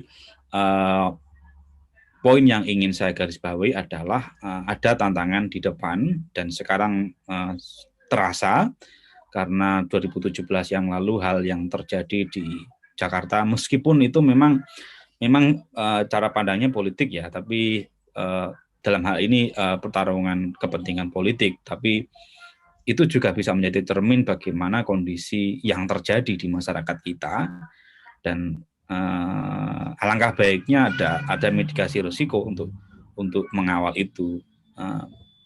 Dan bahkan data-data yang ada, baik dari riset-riset yang dikumpulkan oleh White Foundation maupun dari CSIS ya, atau juga dari LSI, angka persentase bahwa orang Tionghoa itu masih dianggap asing itu juga besar. Dalam hal ini menjadi PR bagi kita semua, bagaimana agar orang Tionghoa secara atau komunitas-komunitas Tionghoa itu juga tidak dianggap sebagai orang asing, karena memang menjadi bagian dari Indonesia kita bersama. Sebenarnya yang ingin saya garis bawahi sih hal-hal begitu. Maka saya mengajak ada follow up yang bisa ditindaklanjuti dengan melibatkan komunitas yang lain sebanyak mungkin. Ya. Ya, terima kasih banyak Pak. Kira-kira begitu, Mas. Untuk tanggapannya. Kebetulan yang Mas Munawir sampaikan itu juga cocok dengan pertanyaan dari Lawrence Limas ya, tentang bagaimana melangkah dan mewujudkan ruang perjumpaan seperti yang disampaikan Pak Sindunata tadi. Mas Munawir sempat ajukan soal social engineering ya, kerjasama yang komprehensif begitu. Mungkin ada tanggapan juga terkait poin Pak Sindunata terkait sejarah tadi. Superstructure atau lapisan atas yang harus dibetulkan juga, Mas Munawir. Ya, oke. Lapisan atas dalam hal ini memang ada dua sisi ya. Sisi pertama dari sisi ini ya, dari sisi aktor ya. Dari sisi aktor dalam hal ini kita sudah melihat banyak teman-teman Tionghoa yang juga menjadi pemimpin pemimpin politik di ruang publik ya, baik di pemerintahan, partai politik maupun komunitas. Saya kira ide begini juga perlu dimunculkan ke mereka agar punya gelombang yang sama, bahwa tantangan ini begini. Saya kira perlu ada diseminasi yang lebih luas di internal teman-teman Tionghoa biar gerakannya lebih besar. Sementara di sisi yang lain,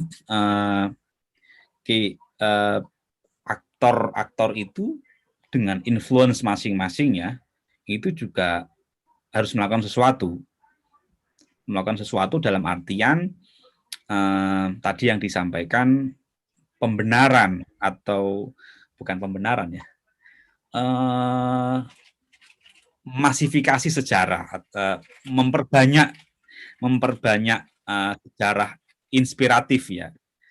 Bukan, kalau pakai kata pembenaran kayak yang dulu salah begitu kan, saya menghindari begitu. Jadi kita lebih memperbanyak choice atau memperbanyak pilihan bagi teman-teman Tionghoa yang lapis sekarang, agar mereka bisa melahap informasi secara lebih banyak. Saya kira begitu.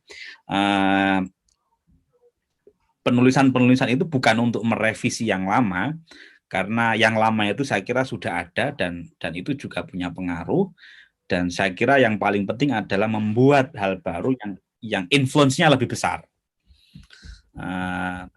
Dalam konteks apapun, baik itu video, multimedia ya, video atau teks atau hal-hal yang lain. Saya kira ini kan soal bagaimana karya itu bisa menginfluence ya, bisa menjangkau lapis-lapis generasi teman-teman Tionghoa yang lebih muda. Saya kira tantangannya di situ. Meskipun nggak mudah dalam artian perlu kolaborasi ya. Tidak bisa dikerjakan sendiri, tidak bisa dikerjakan satu komunitas mengerjakan ini, tidak bisa. Saya kira dengan mengajak banyak komunitas, itu energi yang dikeluarkan menjadi lebih sedikit, tapi targetnya lebih besar atau hasilnya lebih besar. Nah, tadi yang saya sampaikan, saya bisa mengajak teman-teman dari lingkungan NU maupun lingkungan Gus Durian atau komunitas yang lain yang sudah ada, bahkan teman-teman juga terkoneksi. Saya kira itu juga bisa kita gunakan untuk jaringan kolaborasi ke depan. Begitu, terima kasih. Terima kasih Mas Munawir. Ada beberapa pertanyaan yang sudah masuk, diantaranya dari Anima, saya tidak tahu nama aslinya siapa, mungkin itu nama asli juga. Juga dari Elvira Modlin, ya. Saya bacakan dulu yang dari Anima.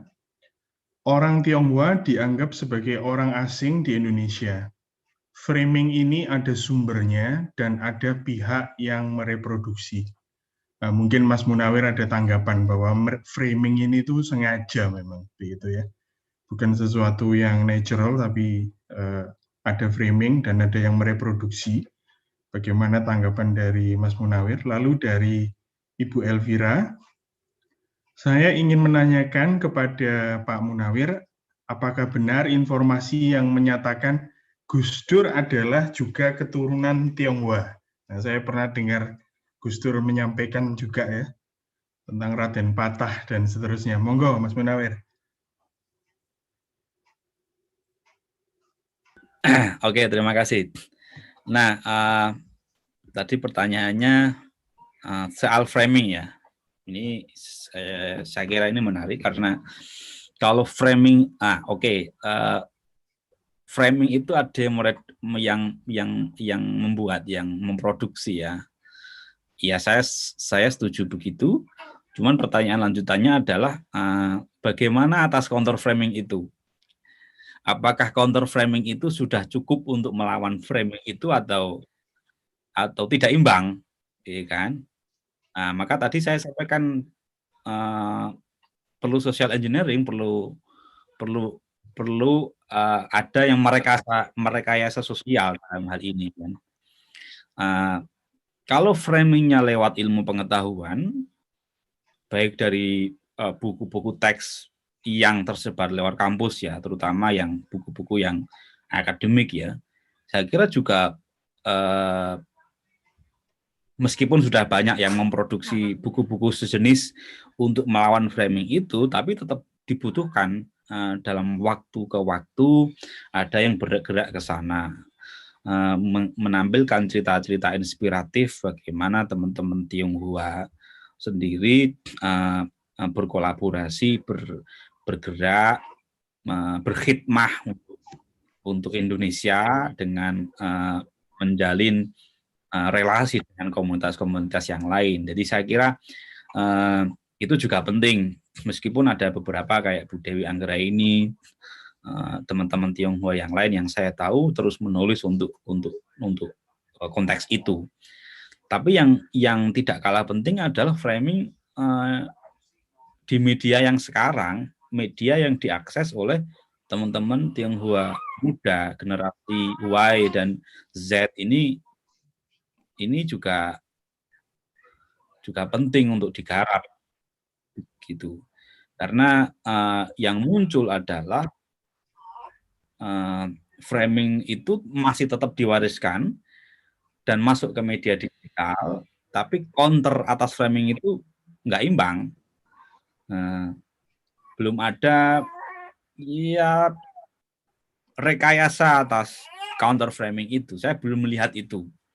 Belum melihat ada usaha yang masif untuk rekayasa digital ya, rekayasa digital baik melalui data maupun melalui counter opinion, bagaimana itu bisa muncul dan terjangkau dan menjangkau teman-teman Tionghoa yang muda.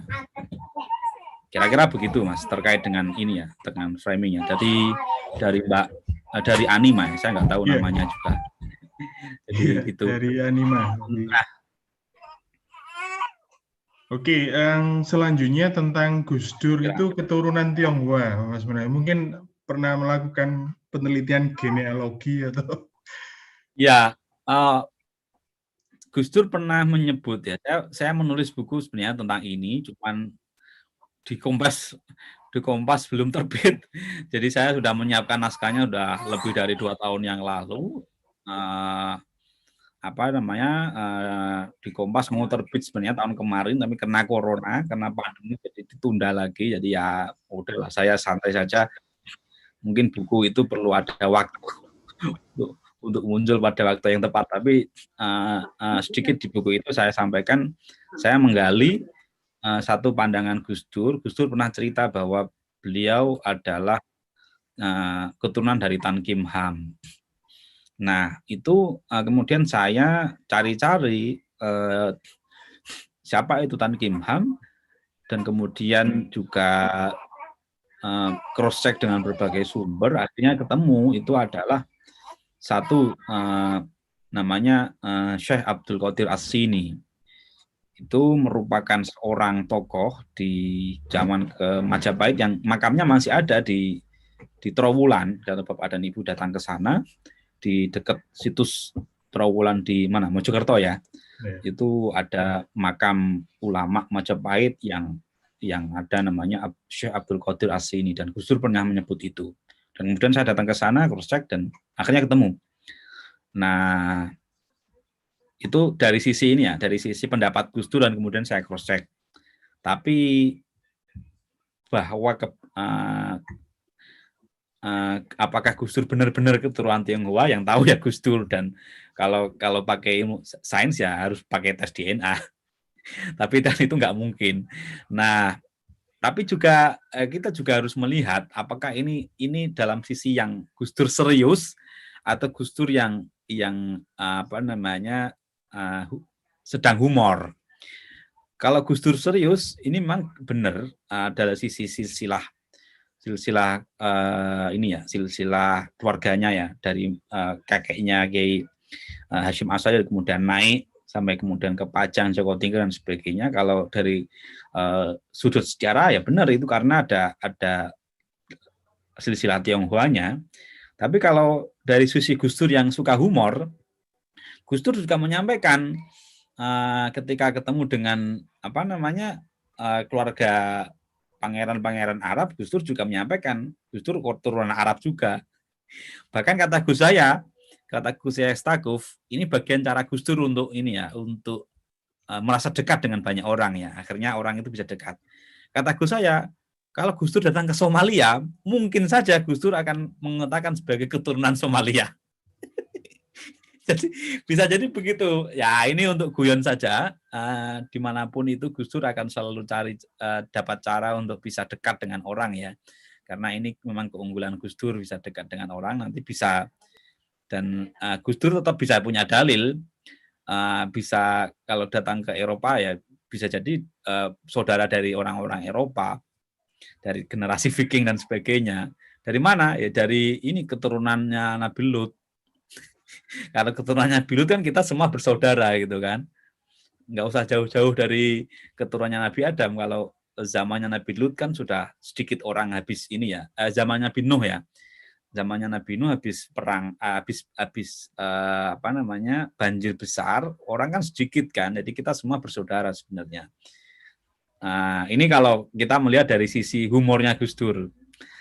Oke, kira-kira begitu, Mas. Jadi saya kira kalau dari sisi silsilah sejarah, ya Gus Dur menyatakan dia sebagai apa namanya turunannya Tionghoa, dan dari kalau kita lacak dalam nasab, ini ya nasab garis keluarga ya, itu juga ada darah Tionghoanya. Kira-kira begitu. Tapi kalau masih mau mengejar ke sisi sains, ya silakan dites DNA kepada Mbak Alisa atau Mbak Yeni mungkin. Itu kira-kira. Baik, terima kasih Mas Munawir untuk tanggapannya. Ini sudah mulai masuk begitu banyak tanggapan dan pertanyaan. Coba saya baca satu persatu begitu ya, dan coba saya perjelas sebisa yang saya bisa. Bapak Ibu juga saya undang bisa bertanya langsung tanpa harus menulis ya. Pertama dari Lee Hin Chung, itu tentang kali sering menunggu statement Gus Dur tiap selesai sholat Jumat. Ya, mungkin sebagai sumber berita ya, karena kontroversinya itu. Saya kurang jelas pertanyaannya di sini apa, mungkin kalau boleh saya ramesi sendiri, kira-kira kontroversi itu memang sengaja atau kepribadian ya Mas Munawir? Itu yang pertama. Yang kedua, diskriminasi di zaman kolonial atau zaman VOC itu terfokus di Pulau Jawa. Ya. Namun sentimen dan antipati Tionghoa terjadi masif juga di pulau lain di luar Pulau Jawa. Mungkin Mas Munawir ada informasi terkait diskriminasi di tempat-tempat lain, begitu saya kira. Jadi pertama soal kontroversi, kedua soal diskriminasi di luar Jawa, yang ketiga ini dari Andin ya. Nah ini tanggapan soal tadi Pak Sindunata dan Mas Munawir juga. Saya persilakan Andin karena di sini agak panjang. Mungkin bisa bertanya langsung ya, Andin. Ya Pak, baik Pak.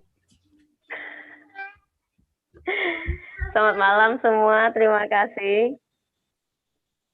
Ya, terima kasih waktunya Pak Dwi. Salam kenal Pak Munawir. Salam kenal Mbak Din. Iya.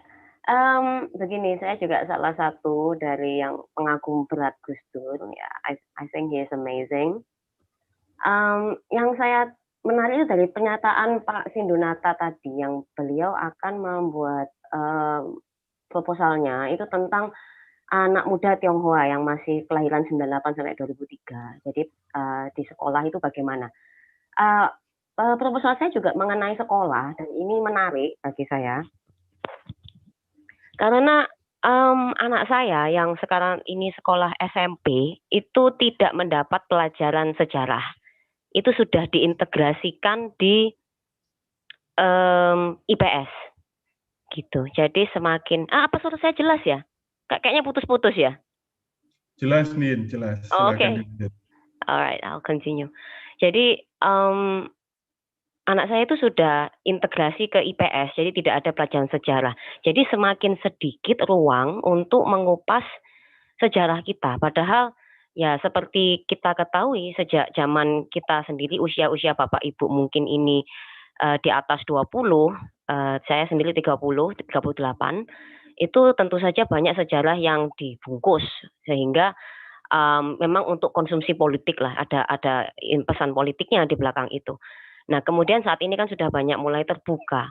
Namun dengan cara integrasi sejarah ke IPS ini kan sebenarnya mempersempit ruang.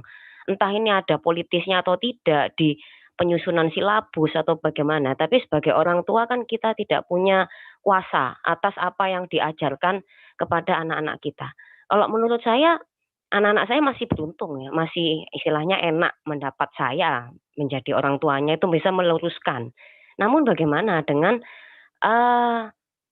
siswa-siswa yang dari sekolah, mohon maaf mungkin belum beruntung untuk mendapatkan guru yang kompeten, sehingga informasi yang dapat itu parsial saja, sehingga karena memang di siswa-siswa yang demikian, masyarakat yang terutama menengah bawah ini kan sangat rentan dipengaruhi, mudah sekali dipengaruhi, sangat impulsif, jadi kena isu sedikit saja goyang sehingga mudah dijadikan senjata. Ini saya menjadi concern juga karena apa yang Gus Dur cita-citakan, apa yang pandangan Gus Dur secara general itu bahwa lakum dinukum waliyadin ya, bagi saya itu kan nilai-nilai yang sangat luhur. Namun itu jadi dibuat senjata, diasah sehingga dijadikan istilahnya diberikan ke mereka yang belum tahu atau kurang tahu atau sulit mengetahui, sehingga bisa jadi ya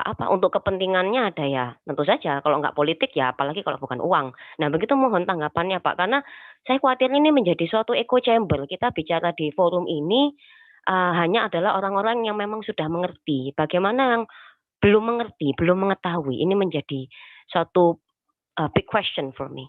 Terima kasih Pak Munawir, Pak Dwi. Terima kasih Andin. Mari Mas Munawir, mohon ditanggapi. 3 hal penting. Oke, tadi terkait dengan VOC di Jawa ya.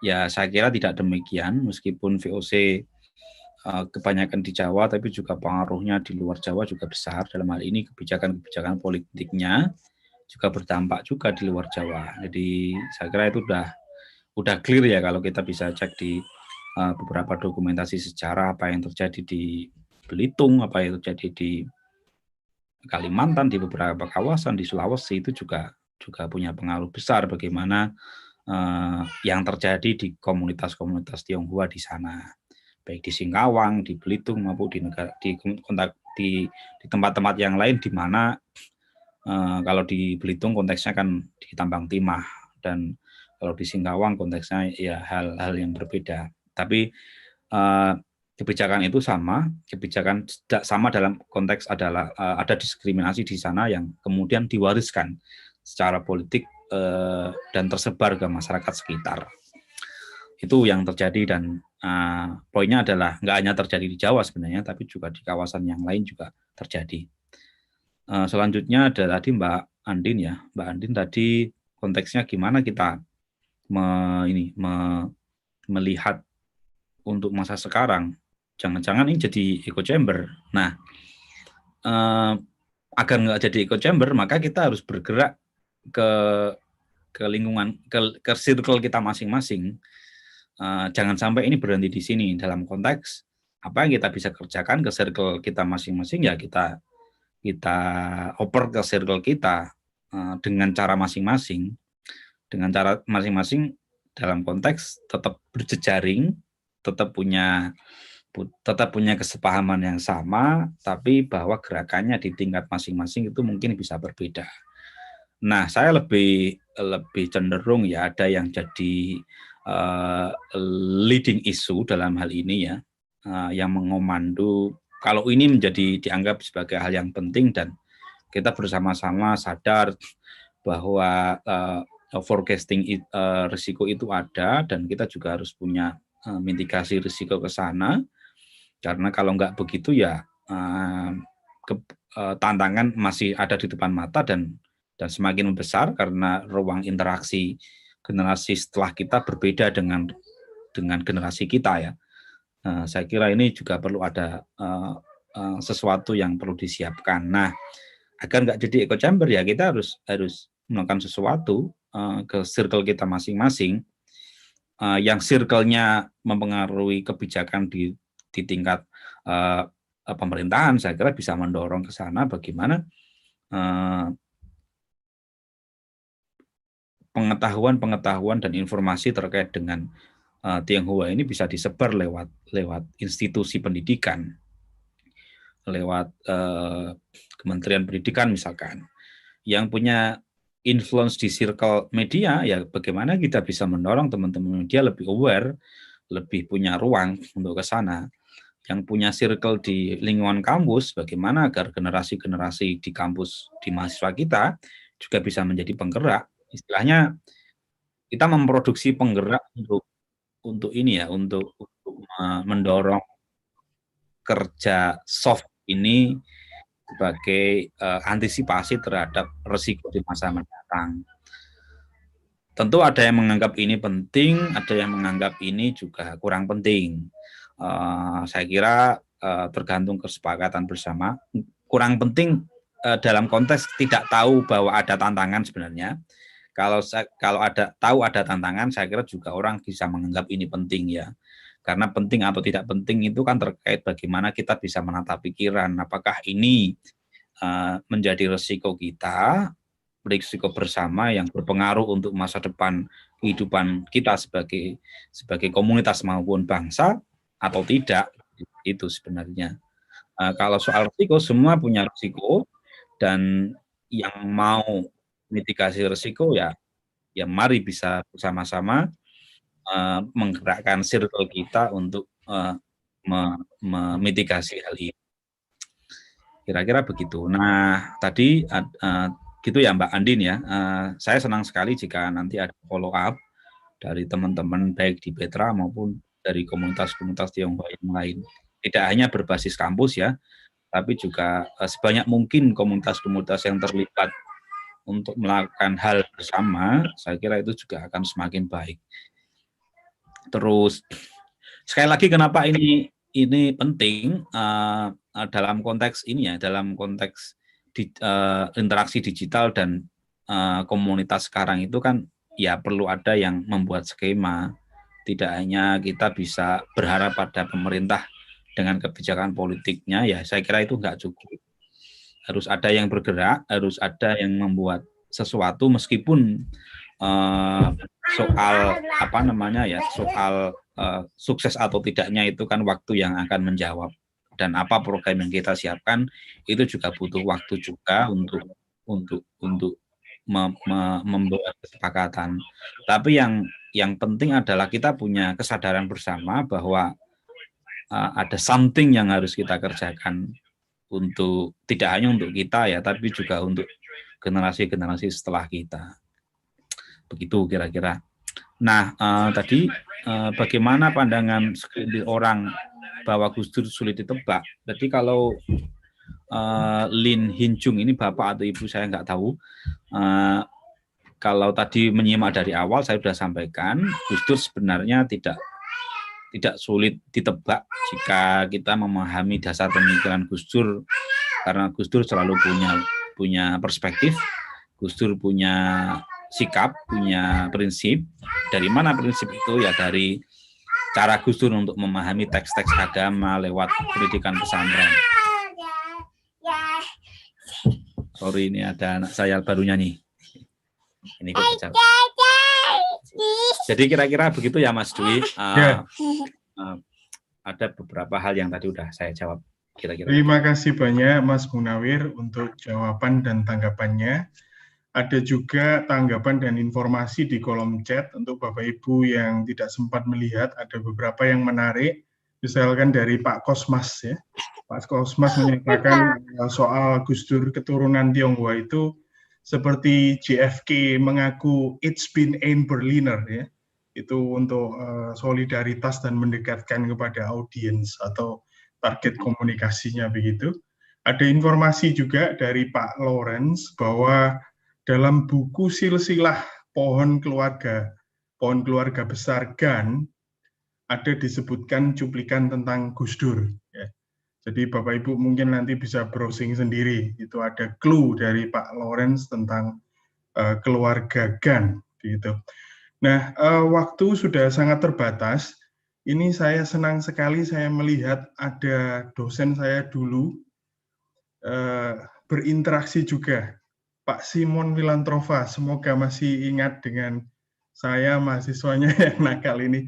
Saya berikan kesempatan kepada Pak Simon. Pak Simon ini tokoh lintas agama yang terkenal sekali di kalangan kita.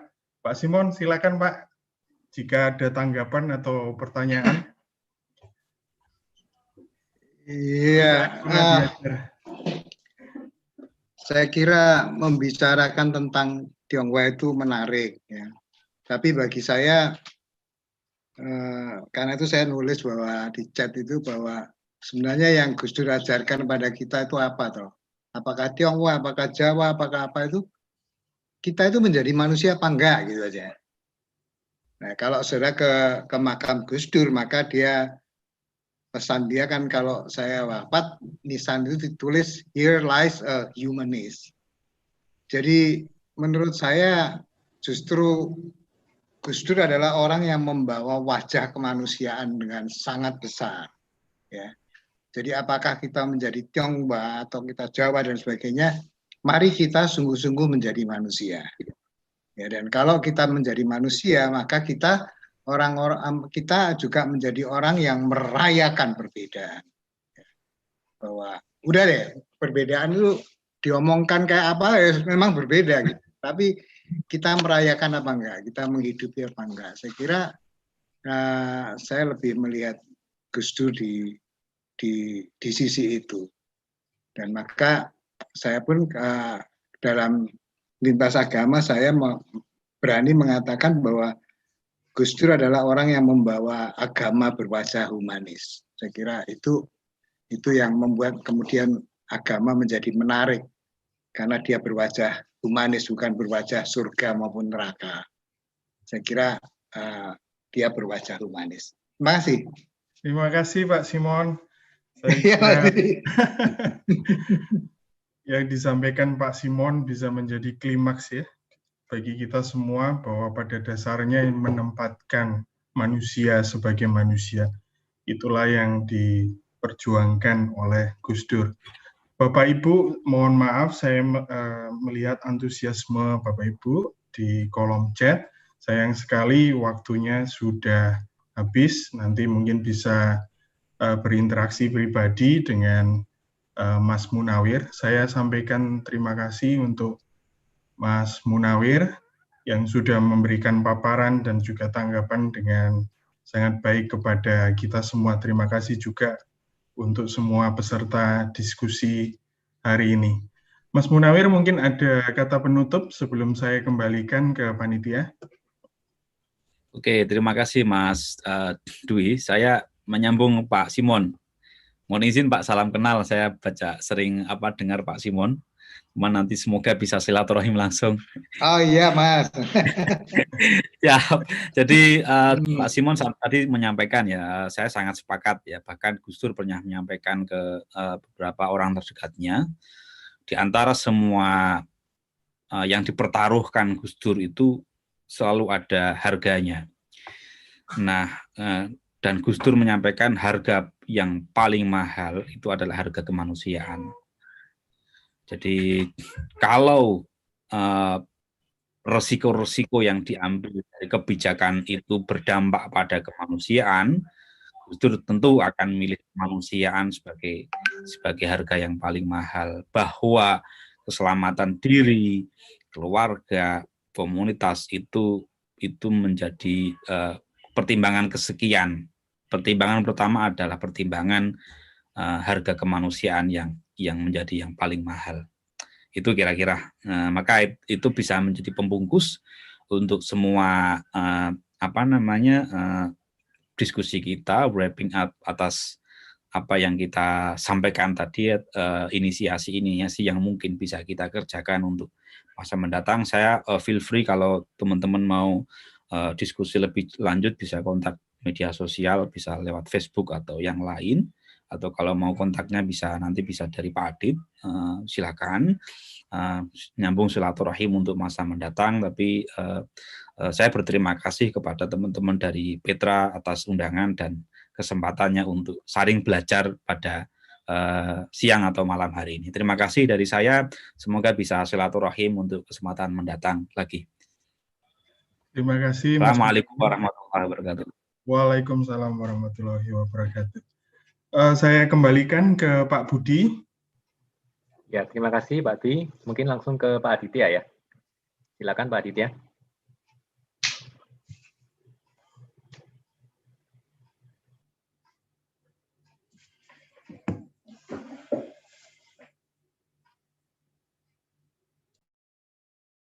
Pak Aditya masih mute, Pak.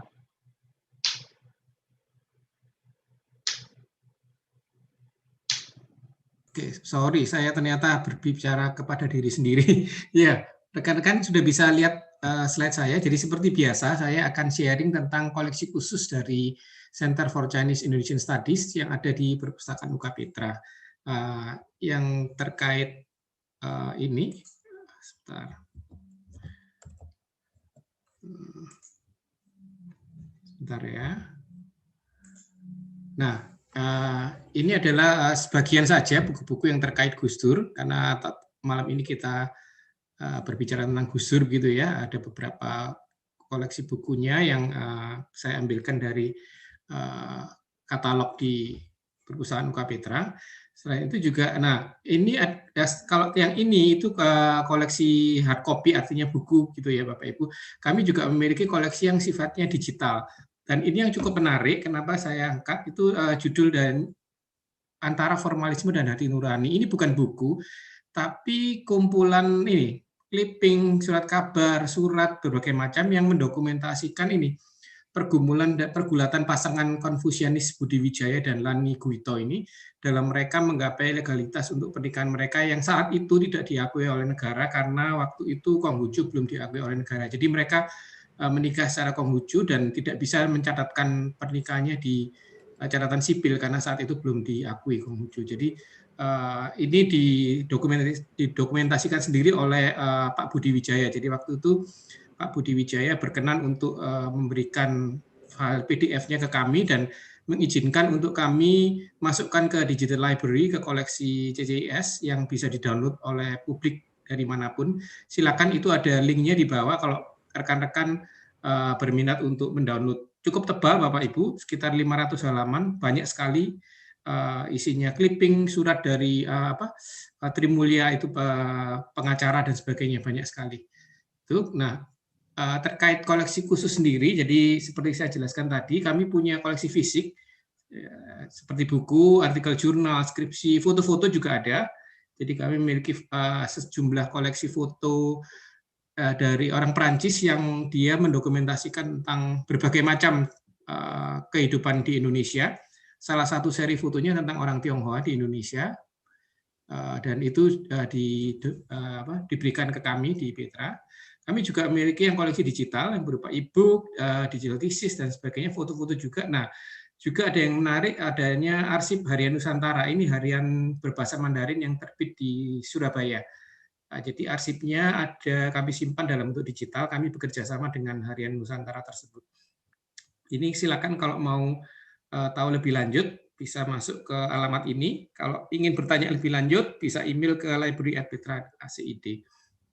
Kami juga buku-buku lain terkait Tionghoa politik. Ini topik ini dibahas tahun lalu Bapak Ibu, bulan Desember atau November yang lalu.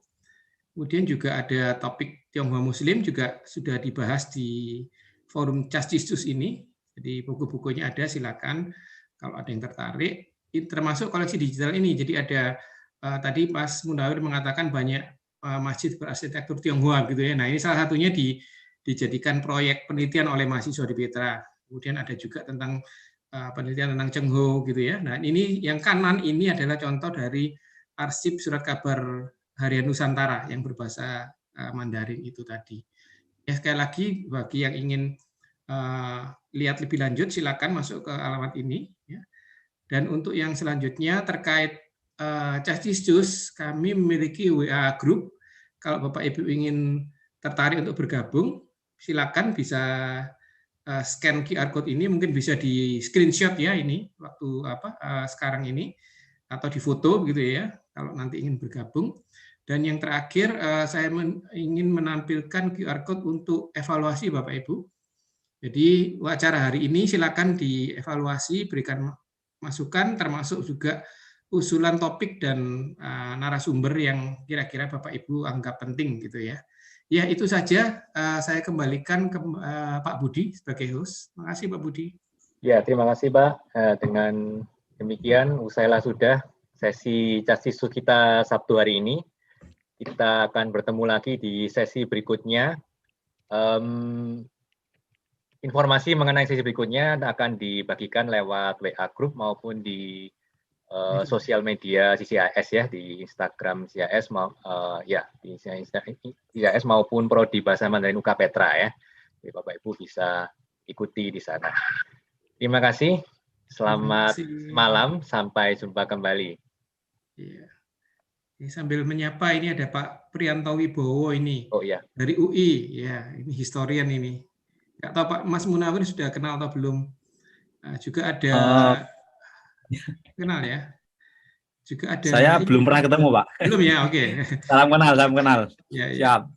Ada juga ini nggak tahu masih ada nggak ya Ibu Wuling. Wuling ini dari University Malaya. Dia topiknya tentang Tionghoa juga Pak, bisa berbahasa Indonesia juga. Halo Wuling, good night. Halo Pak Aditya. Ya, oke ya, ini Bu Wuling. Oke. Siapa tahu nanti bisa kolaborasi Pak Mas. Nah. Terus juga ini untuk rekan-rekan CCIS, ini saya ingin memperkenalkan Pak Suwito dari Hetika, Heritage Tionghoa Bangka. Pak Suwito bisa ini menampilkan wajahnya supaya bisa dikenal. Ya, selamat malam Pak Adit, selamat malam semuanya. Terima kasih. Selamat malam. Ini Pak Suwito. Salam kenal Pak. Ya. Pak Suwito sudah banyak buat kegiatan di Bangka sana terkait heritage. kerjasama dengan Badan Warisan Sumatera. Ayo Pak Suwito, sharing sedikit Pak. Ini informal, ini sudah selesai acaranya. Ya, jadi ya terima kasih Pak Adit atas undangan untuk ikut webinar ini. Senang sekali bisa berjumpa dengan banyak senior ini ya. Jadi kami di Hetika bisa dibilang satu-satunya komunitas anggotanya anak-anak muda yang concern untuk memberikan edukasi dan publikasi tentang peranakan Tionghoa yang ada di Bangka Belitung. Karena memang peninggalan peranakan Tionghoa di Bangka Belitung itu cukup banyak, cuman kondisinya sudah banyak yang terbengkalai, sudah banyak yang bahkan sudah berganti dengan bangunan baru karena memang kesadaran masyarakatnya kurang. Kesadaran ini kurangnya karena apa? Karena memang publikasi dan edukasi kepada masyarakat itu sendiri kurang. Jadi kita beberapa anak muda ini terpanggil untuk sedikit memberikan informasi lah gitu. Ya, walaupun belum banyak aksinya, tetapi sedikit kita kasih gerakan langkah kecil demikian. Oke, thank you Pak Suwito untuk perkenalannya. Mungkin Suwito, kapan bisa sharing. Maaf, saya tergelitik juga ya. Pak Suwito, kalau boleh sharing sedikit, kira-kira tindakan konkret apa yang dilakukan oleh anak-anak muda itu? Ya, kami 3 tahun dari 2017 sampai 2019, kami bikin pameran foto di salah satu tempat cagar budaya di Bangka. Dan kemudian antusias orang itu juga lumayan, dan juga kita menghimpun koleksi foto-foto jadul gitu yang berbau Tionghoa dari masyarakat. Ternyata responnya juga lumayan. Nah, kemudian ada salah satu gedung namanya Chunghwa School di Kota Muntok, Kabupaten Bangka Barat, itu hampir dieksekusi untuk digantikan bangunan baru perkantoran. Cuma kita memperjuangkan berkomunikasi dengan Pak Bupati bahwa ini nilai sejarahnya gimana tinggi gitu kan. Kita coba menarik empati atau simpati dari pemerintah agar untuk mempertahankan bangunan ini, dan syukur puji Tuhan tahun lalu tepatnya 2020 ini akan dicanangkan sebagai cagar budaya. Wah, ya. Itu nanti Bu Elisa bisa jadi topik berikutnya kalau Pak Suwito mau nanti.